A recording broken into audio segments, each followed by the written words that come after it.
Because I want to say one more thing before we jump into the message. So we took a short break for a little while. We've been teaching right through the Sermon on the Mount, which is kind of Jesus's inaugural address. It's this sermon that he preached that kicked off his public ministry, and it really kind of frames so much of what he did and said as he did his ministry. And so I do want to say, we're just teaching right through it. So if you don't like something, just take it up with Jesus. We're not kind of inserting anything here. And so all of that to say, I know that some of you it's your first time here this morning. I'm sorry you came on the weird Sunday because Jesus was talking about lust and sex. And so we're just going to go through it because he said it, and we figure you need to know it because he thought you need to know it. So just know that. So I'm just, by way of recap, Matthew 5, 1 through 11 is known as the Beatitudes. How many of you guys have ever read it? First word is blessed, right? Everything blessed this, blessed, right? And so Jesus goes through all this, and really, just to kind of sum that up quickly for you, the basic message of the Beatitudes, Jesus is saying basically, listen, are you spiritually poor? Do you always just feel like you have need? Are you sad? Are you broken? Are you weak? Do you ever feel like you just lack faith? Do you ever look at others who seem to have it so much more together, right? Do you ever feel like maybe you're just not one of God's kind of people? Good news, Jesus says in the Beatitudes. God is inviting you and people just like you to be a part of what he's doing in the world. And so that's really the name of this series, is Come and Become, because God invites us to come to him through Jesus right where we are, just as we are in the moment. And then once he embraces us, he'll cause us to become so much more than we ever were on our own. And that's why we're calling it that, because the truth is we're all coming from very different places, but there isn't this list of things that God wants you to do before he embraces you. You're met by his grace, his forgiveness, and his favor, and his blessing right where you are. And then as you begin to live in obedience to him, your life begins to become something so much more. And so that's why we're going through these things that he taught us. And last week, we talked about Matthew 5, 27 through 32, where Jesus warned us about cultivated lust, about purposely cultivating this stuff in our lives. And cultivated lust can actually set behavior in motion. We learned this last week, that will trash your life.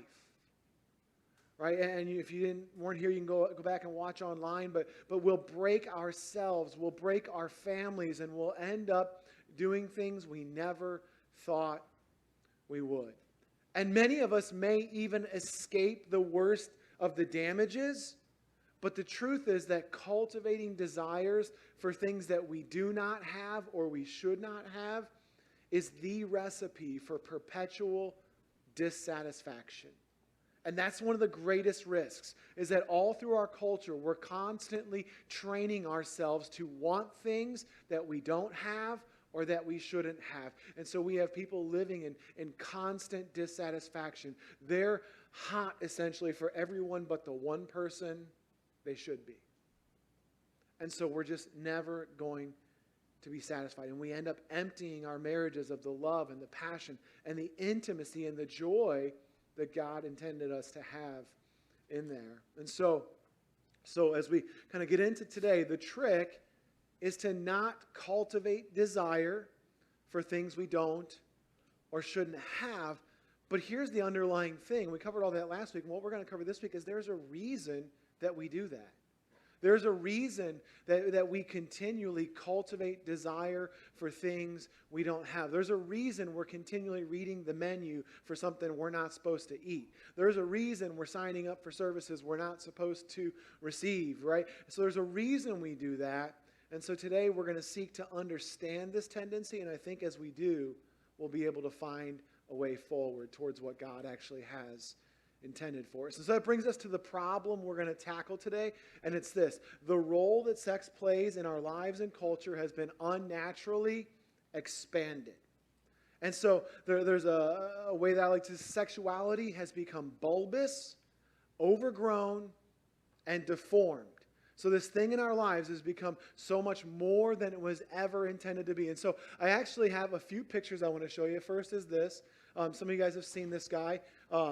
That is real. You can't really tell. The picture's kind of distorted now, so you can look him up later. He's one big arm guy. And so it's not just an angle. His front arm is about 3 times the width of his other arm.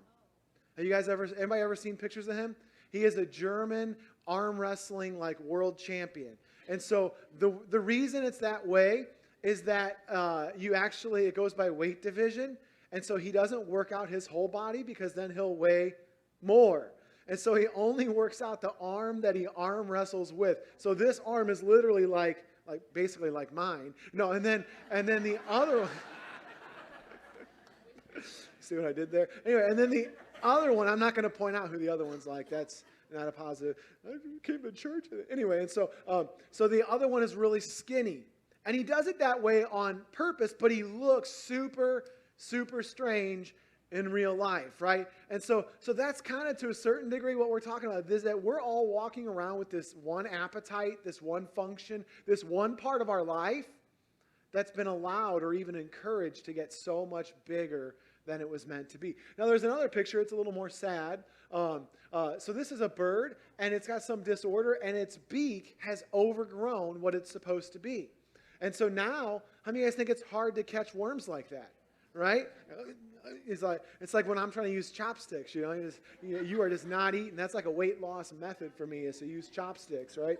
And so this bird is not going to catch very many worms this way because his beak is overgrown. And so this one thing that's overgrown the way that it is now starving all these other parts of its life, and it's not able to function the way that it should. And there's one more. This is a little sadder even than that. And so this is a little girl whose second toe, for some reason, has grown far beyond what it was supposed to.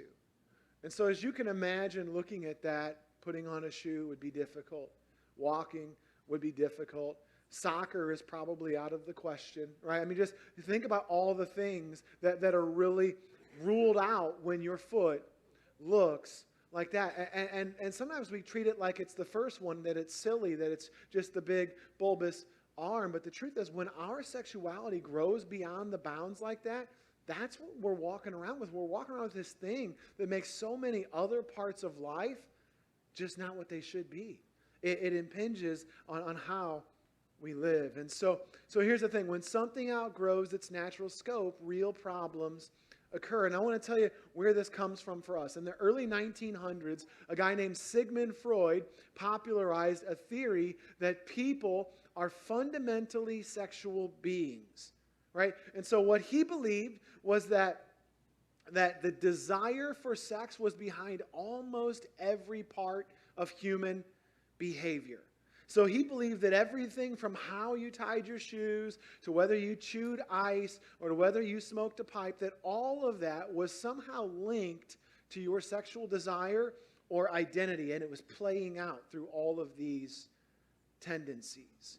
And here's the thing, is that Western culture as a whole has grabbed onto this idea with both hands. And we really do as a culture believe that this is the single identifying thing in your life. That this defines you, this is who you are, this defines how you act and live in culture and society, and that this is the biggest thing, and that this is the one thing that if it's right in your life, everything else is going to fall into place, right? We believe that if you find the right one and you're able to do the right stuff with the right one, then everything else is going to be great.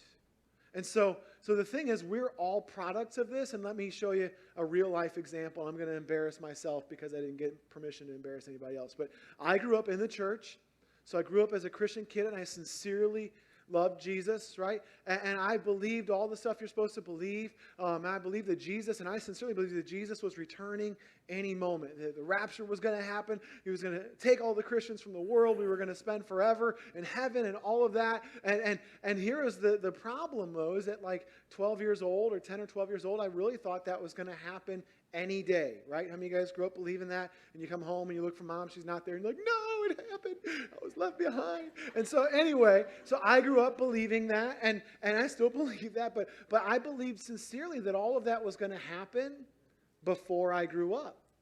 And so when posed with the choice, rapture of the church, all suffering in the world and evil is going to end We'll spend eternity in paradise with heaven, restored bodies, all of that good stuff. Here's the choice that I made. I used to pray in bed every night that God would actually postpone his return, at least until I got married, because there was something I wanted to do first. And I'm not going to explain to you what that was, right? And so when posed with the choice between eternity in paradise, a whole world suffering, and all that stuff is going to end, or I was praying for that. So it could be that the fact that you're still here is all my fault, right? But I want to ask a serious, it's a funny story, but it is true. I want to ask a serious question. Is it possible that we have an idol? Is it possible that we have an idol? Is it possible that we're hoping for fulfillment and happiness from something that cannot deliver it? You see, in the ancient world, people worshiped these physical idols. They were carved out of stone or metal sometimes, and they looked like these little figurines, and they thought that these represented invisible gods. And so they worshipped these. They sacrificed. They actually sacrificed crops to these things, these statues. They sacrificed animals, and sometimes in some of these things, they even sacrificed people to these little figurines. Right? And the reason they did all of this is that they had become convinced that if they sacrificed enough for this thing, that this idol would give them the life they wanted. They would have all the kids they wanted. They would have the crops they wanted. They would have the wealth they wanted. They would have the power in society they wanted. They believed that all of that would come from this idol. But their hope was misplaced because that statue was not capable of doing what they imagined. It had grown larger in their mind than it was in reality. And so the Apostle Paul in the city of Corinth actually addresses this whole thing because there was this whole culture full of people that sexuality had grown larger in their mind than it was in reality. And so we're going to read what he said. In 1 Corinthians 6:12 through 20, it says, I have the right to do anything you say. So he's quoting a saying that they have. I have the right to do anything you say, but not everything is beneficial. I have the right to do anything, but I will not be mastered, Paul says, by anything. And then he goes on to another saying, you say, food for the stomach and the stomach for food, but God will destroy them both. The body, however, is not meant for sexual immorality, but for the Lord, and the Lord for the body. By his power, God raised the Lord from the dead, and he will raise us also. But do you not know that your bodies are members of Christ himself? So the Apostle Paul is addressing this culture here, that in this culture, sexuality had kind of taken on similar properties to how we see it today. So that's why we're looking at this.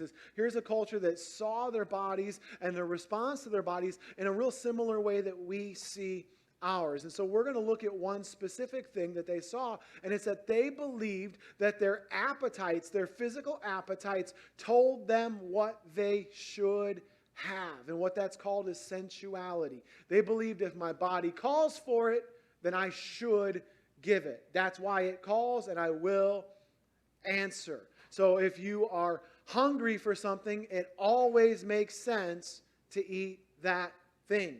If you have a desire for someone or some experience, then it always makes sense to fulfill that desire. That was their mentality. And so that culture operated on the underlying assumption that the good life was found in always answering appetites. Does that sound like anything you guys recognize? We really believe in our culture that the good life is always found in always answering appetites. And that kind of reminds me of a story. This is true, too. If it weren't true, it would be less funny, but it's very true. So I go to these meetings semi-regularly around the city with other pastors, and we get together, and a lot of it's to kind of coordinate efforts, encourage other pastors, other churches, and things. And then because we're pastors and we don't know what else to do besides preach, we preach to each other at these meetings, too, even though we are all preachers. And so every time we go to a meeting, we sit around, we kind of talk about what's going on. There's 20, 30, 40, 50 pastors, and we meet, and then we go into whoever's church it is, and we sit down in the seats, and we're like a bunch of peacocks showing each other our feathers. And so anyway, so that's what we do. We preach to each other. I'm in this one particular meeting in this building, and there's this older couple that had been in ministry many years, and they were honoring them, and so they were probably in their late 70s or early 80s or something, and so I'm excited to hear what they have to say. And they get up in the front, and the woman, I was kind of surprised because it's not usually women that are preaching and leading churches, and so she starts to preach, and she's doing really, really well, and then it happens. Her cell phone rings. And so she starts ruffling through her purse behind this pulpit as she's talking. She's still talking, and then she pulls it out, and she goes, "Hang on." And she starts talking to the people on the cell phone. "Oh, yeah. No, we're in St. Louis. Yeah. And she's up there talking for maybe 45 seconds or a minute or something like that. And then she realizes, like, we're all just sitting there just like you right now, right? We actually, I was going to like have somebody like Alex call me during this part of the message, and I was going to, but I realized I couldn't pull it off like she did. She was much more confident than me. So she's just doing one of these to all of us for 40. And then she realizes it's not going to wrap up quick. So then she calls her husband. She goes, "Brother Jim, why don't you come up here and encourage the people?" And then she walks off stage. She goes through a doorway in the back, turns her microphone off, and she's gone for about 3 or 4 minutes talking to whoever it is. And he's up there just trying to make something up on the spot because he wasn't prepared to preach. And then finally, she comes back out and picks right back up and keeps going. It was the weirdest thing I've ever seen in my whole life. And I thought, wow, anyway, so I was blown away.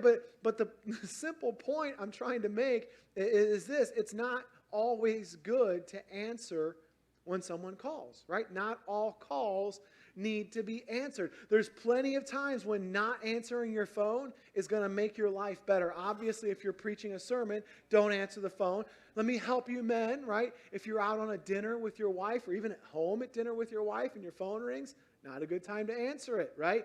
Let that go to voicemail, right? You give your full attention to who you're with, right? So that call doesn't need me. Let me help all of you because this has happened to me at times where I'm on the phone with somebody and all of a sudden I hear sounds I shouldn't hear and I realize they're talking to me in the bathroom.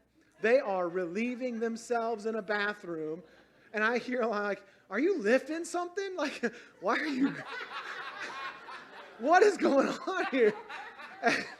And then I hear like a flush and I'm like, no, you didn't have to answer, man. I would have waited. Like, just call back. How many of you guys have ever been on the phone with somebody? How many of you guys have ever been the one that's done that, right? It's not worth it. Don't take that. It's like on that Seinfeld episode where Costanza takes the book in the bathroom. It's banned for life. That phone is banned for life once it goes in there for that purpose. And so again, that's not a good time. That does not make your life better to answer calls in the bathroom. And so really simply, guys, there are times when answering your phone will make your life better, and there are times when answering your phone will actually make your life worse, or it'll just make me think that you're worse, right? And so I'll lose respect for you as a person. And so anyway, all of this makes a simple point. It's not always good to answer when desire calls. There's times when desire will call, and you need to say no. You need to hit the red button. You need to put that thing off for a time. And so the people in this city that Paul was writing to, the people in ancient Corinth, they quoted this old saying that had been around forever when they were pigging out on food, okay? And so it was kind of like their excuse, right? Like, how many of you guys pig out on food, and it doesn't matter what day it is. You're like, it's my cheat day, right? And so anyway, that's what they were doing, right? They were pigging out, and they would say, food for the body and the body for food, and God's going to destroy them both, right?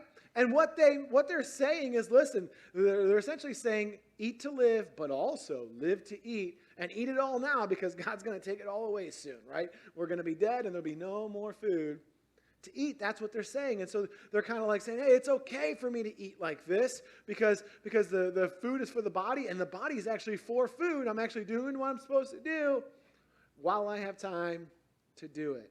And so what they were doing is they were elevating the consumption of food from a function in life into a purpose of life. That's what they were doing, right? So food you eat to be able to live the life that you're going to live. That's what you do. You're fueling your life. But they turned it into the reason for life. They were doing everything that they were doing to be able to eat that stuff, right? And so they turned it into a purpose of life. And so Paul was using this as an illustration, just like I told the story of the phone call, right? He was using this as an illustration to relate how they handled food to how they also handled their sexual appetites. He's saying, listen, you've done the same thing with these two appetites. You've decided that sex is for life because it makes life, and you've decided that life is for sex. And so he's tying these two tendencies together. And in both of them, Paul condemned a pattern of living that made physical pleasure into a driving motivation in life. Like that shouldn't be a driving motivation in life, Paul is saying. Neither of these two appetites were the point of their existence. And so they shouldn't be treated as such.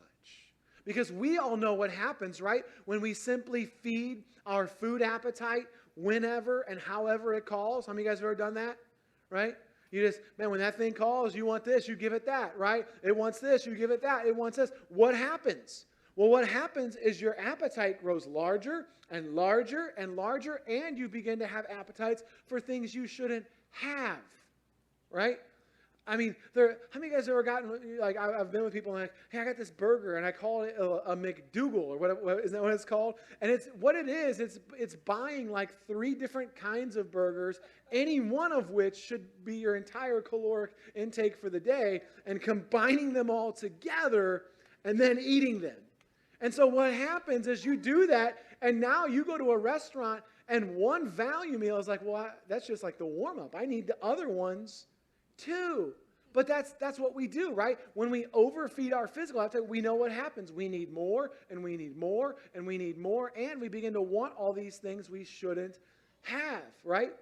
I mean, pretty soon you're like, oh, hey, I cheated the other day. I had some hot wings, while I was watching the game. And then pretty soon you're like up in the morning and you're preparing hot wings and you're like, what? Right? And so that's what happens, right? And to be honest, that's why weight loss and health and fitness are huge industries in our country, aren't they? They're huge in our culture because our desires do not naturally lead us to health anymore. You see, your body has built-in wanters. And those wanters are supposed to, there's this biological function. Those wanters are supposed to keep you doing the things that you're supposed to do to stay alive, right? They're supposed to keep you healthy. But we've gotten to a point where our food wanters have been taken so off base that they're actually killing us, right? And so we want all these things that are no good for us. And so then we follow our wanters and we do all of this, and then we have to pay people to help us serve in a function that our natural wanters should be serving. And so we got people telling us, I guess I had to pay somebody like a nutritionist to tell you, here's what you should eat. Or you pay a personal trainer, or you pay this, you pay that. You do all these things because our natural desires no longer serve us and make us more healthy, right? And similarly, as a culture, we've overstimulated our sexual appetites, and now they want things that they simply should not have. And they also want much more than they have any function for. And so when it comes to our sexual appetites, our wanters can no longer be trusted. That's the place we've reached, that our wanters can no longer be trusted. And to answer that call every time it comes would lead you to ruin. It'll ruin you on the inside. It'll ruin your family. It'll ruin everything around you. To answer that call, when and how it comes, will lead you to ruin. And so the Apostle Paul warns these people in this church. He warns about the consequences of feeding overgrown appetites. That's what he was doing in this verse. He said, listen, I'm here to tell you, listen, yeah, I'm free to do anything, but then he says, but not everything is beneficial. So yeah, will Jesus forgive you? Yeah, he sure will. But you're going to hurt yourself, right? Not everything's good for you. Are you free to make choices? Yes, you're free to make choices, but not everything is going to move you along in the direction you want to go. And so it's simple. There are things you are free to do, but doing them will bring you harm. So growing up, I had a friend, and I'll actually name him because it's such a good story. If you ever meet him, you'll want to know it's him. His name is Tim. And he did something super smart one day. So in his house, don't ask me why they had them, but he discovered this whole box of bullets, except they're not bullets, they're blanks. Some of you guys know what a blank is. It's a bullet without the bullet. Simple enough, right? And so it's the shell with the gunpowder and all of that, but there's no bullet head. And so when you put those in a gun, you shoot it, and it sounds like you're shooting a gun, but you're not actually shooting. I guess you are shooting a gun, but you're not shooting a bullet. And so anyway, so he got a whole handful of these blanks, and then he found a ball peen hammer with a real narrow end on it. And he went outside. Everybody was watching. It was super awesome. And in the city, we have these stone curbs. They're super hard. He would place the blanks on the stone curb, take the ball peen hammer, and hit them. And they would explode. Right? And it would sound like guns going off, right? And so it was super awesome. He did it a bunch of times. And then all of a sudden, he hit one directly in the middle, and it blew exactly in half, and one half of it went right through his leg. He shot himself without a gun and without real bullets. And I'm not saying like, oh, a little BB, like it went all the way through his leg.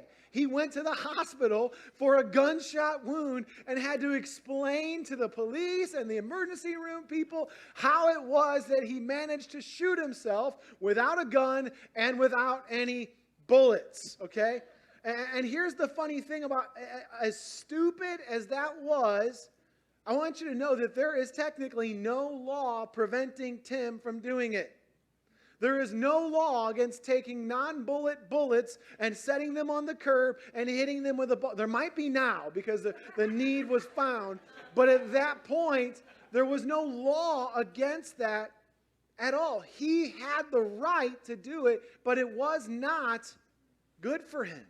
And I just want to say it's simple, but it's so true. There are many things that you have the right to do as Americans and as adults and everything else, but they are very bad for you as a person. And then Paul went on. He said, I'm free to do anything, but I will not be mastered by anything. You see, we're sometimes overly concerned with freedom too, when we should be thinking more about freedom from. Okay? And so we're sometimes so concerned, what's my right? What can I do? What can I do? What can I do? And we should be thinking, what should I do? Right? What's going to make me a slave to something? And that's what Paul is saying. Is, listen, there's a lot of things you're free to do, but those things are going to become your masters. Those things are going to enslave you. They're going to become dictators in your life. So when we become focused on exercising our freedom too, we risk forfeiting freedom from. And so what happens is an occasional desire, when it's answered, turns into a regular appetite, right? How many of you guys have ever never had something and then you tried it and you're like, that was so good, and then you started getting that thing, right? How many of you guys have ever heard of Pirate's Booty? It's this incredible cheese popcorn that they sell. It's puffs. It's not popcorn. It's probably made from petroleum or something. But anyway, and so I'd never had it before 6 months ago, and now I buy bags of it all the time. But anyway, and so when you have an appetite and you answer it, it becomes a regular desire. And then regular appetites, when answered, they turn into habits. And what that means is that you do it without even what? Thinking. It just happens. And habits that are based on appetites eventually turn into compulsion. So that means that even if you are thinking about not doing it, you can't not do it, right? And many of us have those things in our lives already. We know what they are. We've already thought of them before I finished the sentence. Like, yeah, I started doing this, and at first it was just fun. Then it was just kind of something I did, and now it's just, I don't know if I could not do it. And that's when you've been controlled by something. That's when freedom, too, has turned into controlled by. And so every time that we say yes to an appetite, that appetite's influence in our life grows. And that's what Paul was warning us about, is that, listen, as you feed these appetites, they get stronger. And then you feed it again, and it gets stronger, and you feed it, and pretty soon it masters you. And this is true history. If you guys were alive in the 80s, some of you guys are like millennials. You're like, what was that? But anyway, and so if you're alive in the early 80s and old enough to remember, there was this guy, and so we had this little conflict with a country called Iran, right? Lots changed, right? So anyway, and so we had this conflict with a country called Iran, and we didn't want to fight Iran ourselves. We needed someone who was nearby Iran to kind of balance out their power. So we got an idea. We found this guy in this tiny little country that didn't have any strength, didn't have any weapons, didn't have anything, was no match for Iran, but we said, we can help you with that.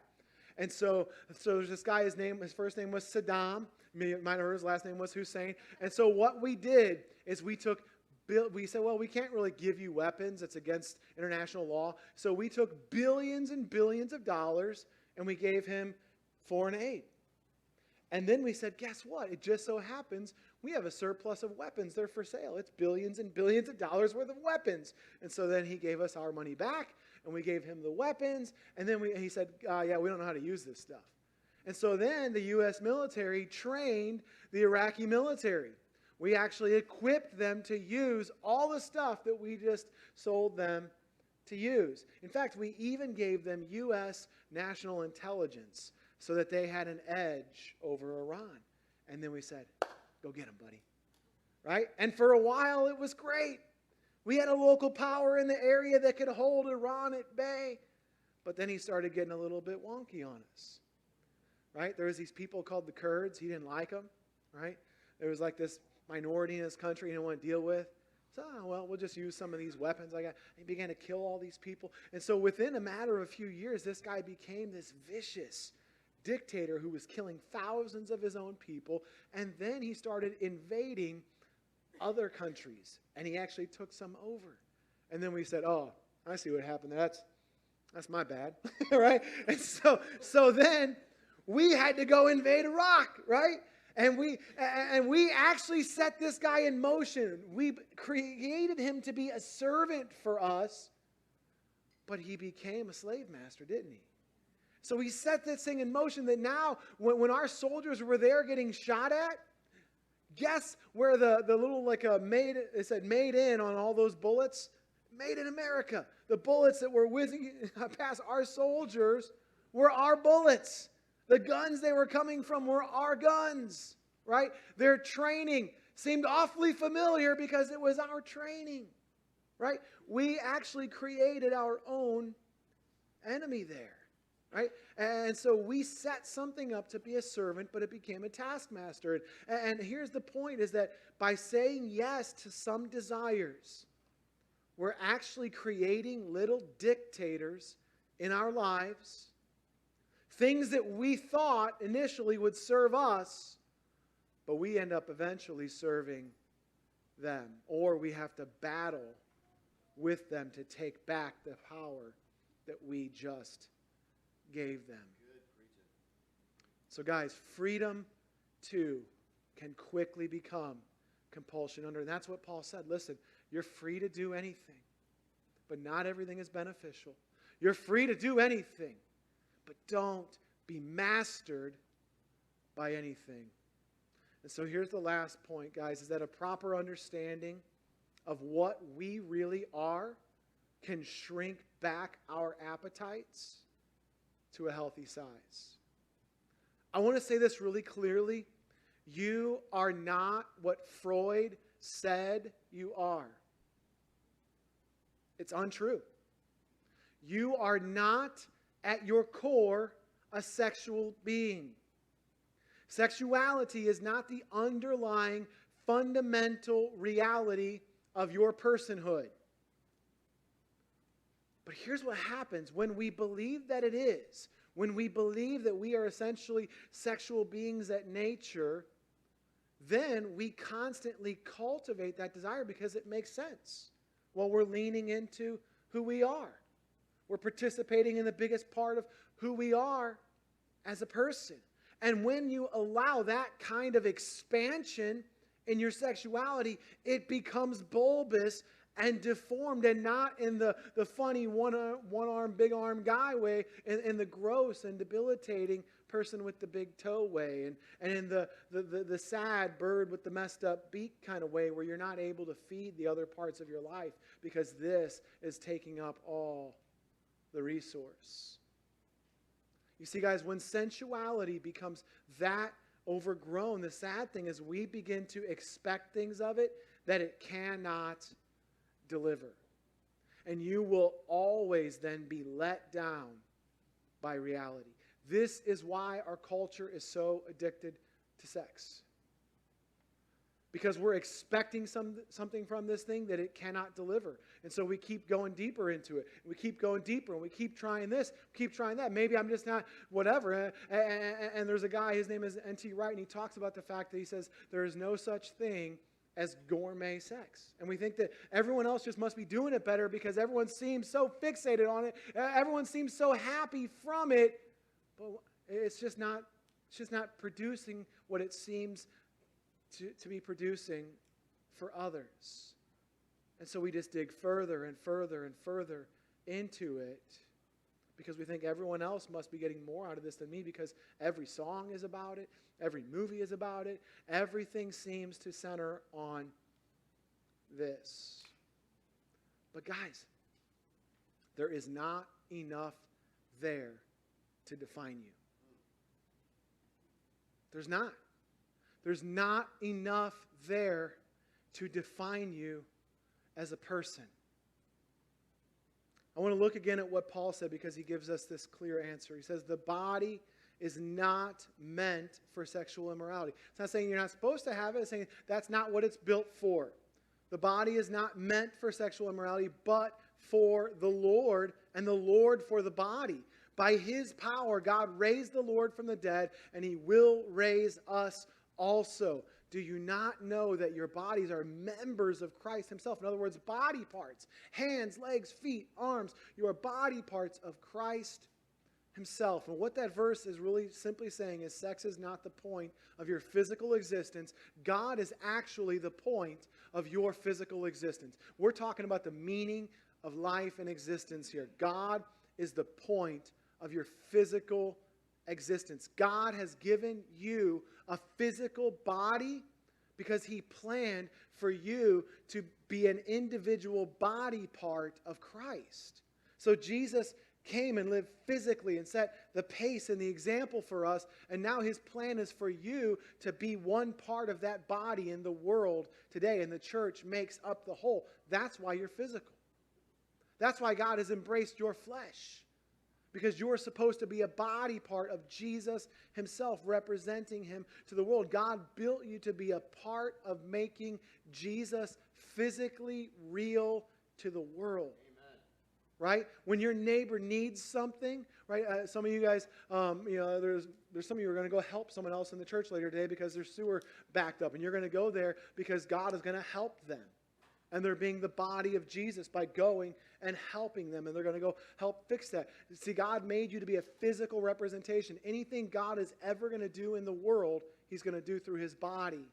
And his body is us. That's why he's so interested in our flesh. That's why he gave us flesh. So if you're in your redeemed state, you're intended to be a unique embodiment of the eternal God. That's why it's so beautiful, because each of us are so unique, and some of you are like more unique than others.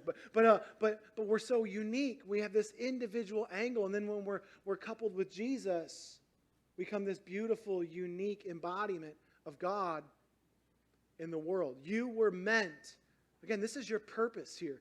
You were meant to reflect God's glory. You were meant to share in the work of his in the world. You were meant to do his will, to be his extension, doing his work. That's what you are. That's why he gave you a body. When the pursuit to reflect God's glory and carry out God's will is at the center of our existence, when that happens, everything else begins to make sense and fall into its right place. Until then, things are going to always be disjointed. So I want to say this clearly. Sexuality is part of your life, but it is not your life.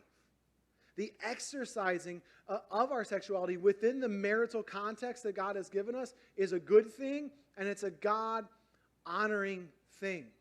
So inside of marriage, and in a way that serves the other, that respects the other, and in a way where it's about the other and not about me, in that context, this thing brings joy.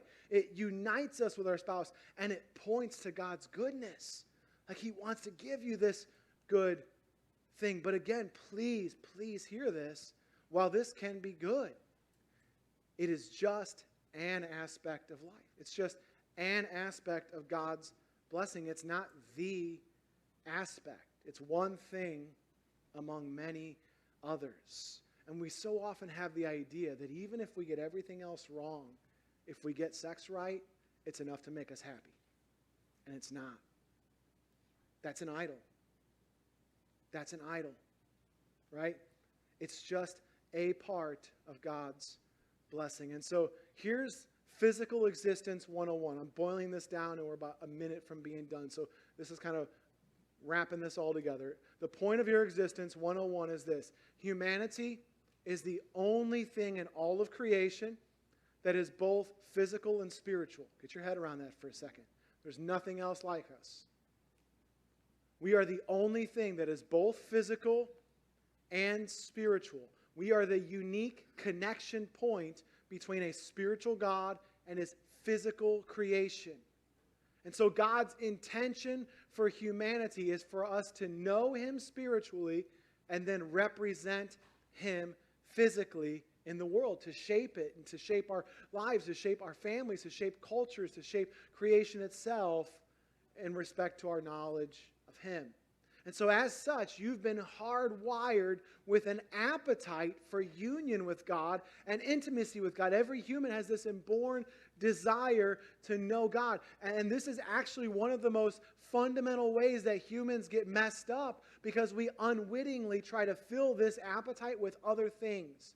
When we haven't discovered that it's actually for God, we'll try to fill it with money and accomplishments and all these other things. We'll try to fill it with sexuality. We'll try to fill it with all these other appetites, because these things will make us feel good for a little while, but they always run short. And so you've been hardwired with this need, because it's supposed to drive you to know and be intimate with God so that you can then reflect him out into creation and fulfill your purpose, right? And so I want to show you where King David, he wrote the Psalms. He had learned to recognize what he really, and it wasn't a flawless victory for David. How many of you guys know the stories of David? There were a few times where he got his appetites out of whack too, but here's what David learned through this whole process. Psalm 84, we'll read verses 2 through 5 and then 10. He says, "My soul yearns and even faints."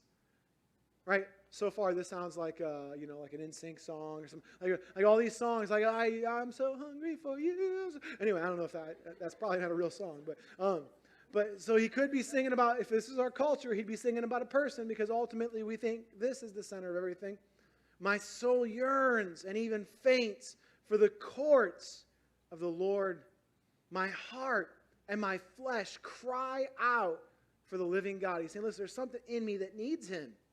Even the sparrow has found a home, and the swallow a nest for herself where she may have her young, a place near your altar. He's saying, listen, you are like that for me. You're like my nest. You're like my place. Within you, I find safety. I find wholeness. I find peace. Lord Almighty, my King and my God. Blessed are those who dwell in your house, in your presence. They are ever praising you. Blessed are those whose strength is in you. And then verse 10, he kind of sums it up. He says, better is one day in your courts than 1,000 elsewhere. I'd rather be a doorkeeper in the house of my God than dwell in the tents of the wicked. Now, courts means basically the temple courts, which just what it meant is presence, right? And so he's saying, listen, I'd rather spend one day experiencing the presence of God than 1,000 days doing anything else. And remember, he was a king. He had unchecked wealth and power. He could have done anything he wanted to do, and he didn't have to be embarrassed about it because he wasn't elected. Kings back then did what they wanted, when they wanted, with no shame. And with that kind of power and resource available to him, he said, I'd rather spend one day in God's presence than 1,000 days doing any of these other things available to me. Guys, as we draw what we need spiritually from God, we're able to be what we're intended to be physically. So as we close, you are not, I'll say it again clearly, you are not fundamentally a sexual being. You are a son or daughter of the Creator God. You were built to connect with Him and then reflect Him. Seeing yourself as you actually are is the key to living as you were intended to live. You can try to restrain desires all day long, but as long as you believe that you are something you're not, you're going to continue to feed those desires. Guys, learn to cultivate the pursuit of what you were really built for, rather than deforming ourselves by making a secondary appetite into a source of identity or purpose. It's neither of those things. Let's pray. Father, we're so grateful for your love, and we're so grateful that you really, through Jesus, we can be so far off base, and we are. We're so lost when we come to you, and the truth is many of us have been walking with you for years, and we're still all crooked and all sideways. But through your grace, you embrace us right where we are, because Jesus came and lived the life we should have lived for all of humanity. You embrace us right where we are. And wholeness and forgiveness is available right here where we are. But then you give us the truth. Because everything that we're living in is so broken and so debilitating and so self-defeating. And so you've given us the truth. So God, I pray that you'd help us this morning. I pray that you'd help us to push past those initial reactions of shame or guilt or self-condemnation.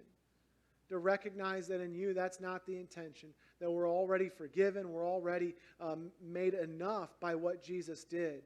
But now you want to invite us to actually live as part of your kingdom. To actually begin to reflect you out into this world.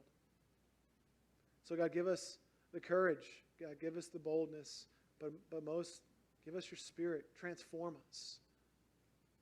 Speak to us. Help us to see times where we're feeding the wrong appetites. Help us to see times when we're leaning into something as a source of identity or as the purpose of life when it's not. And to lean back in the direction we're supposed to. And in doing that, you're going to transform us. You're going to make us into something we never were before. So we give you thanks in Jesus' name. Amen.